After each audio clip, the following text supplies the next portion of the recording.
Aucune équipe africaine n'a jamais joué véritablement de grand rôle dans la Coupe du Monde. L'Afrique y est représentée depuis 1934 avec la première participation de l'Égypte. La barre la plus haute jamais dépassée est celle des huitièmes de finale.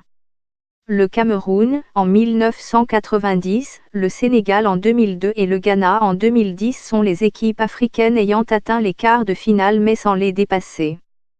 L'Afrique en quart en 1990, l'Afrique avait créé la sensation car les Lions indomptables avaient vaincu contre toute attente l'Argentine, champion du monde en titre, lors du match d'ouverture. Une performance qui rappelle celle de 1982 lorsque l'Algérie pour sa première participation à un mondial de football, avait battu la grande équipe d'Allemagne, RFA.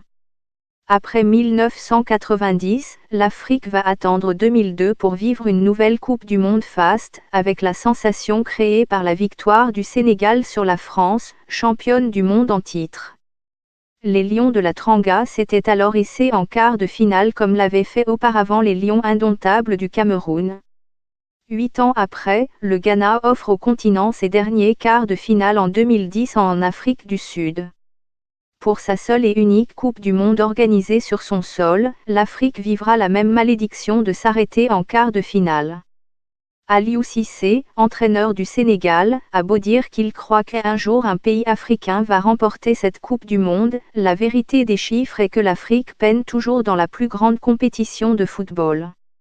Lien sur cet article. Le cap des quarts de finale qui n'est pas atteint cette fois en Russie 2018 a toujours laissé le même goût de cendre aux fans du continent avec le même scénario.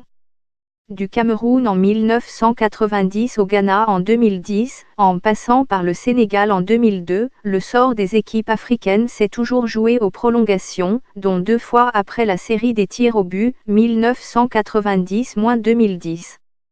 Entendre le milieu de terrain sénégalais Alfred Ndiaye déclarer que l'Afrique n'a pas un problème de niveau peut laisser sceptiques ceux qui ont vécu les exploits épars des équipes africaines en Coupe du Monde.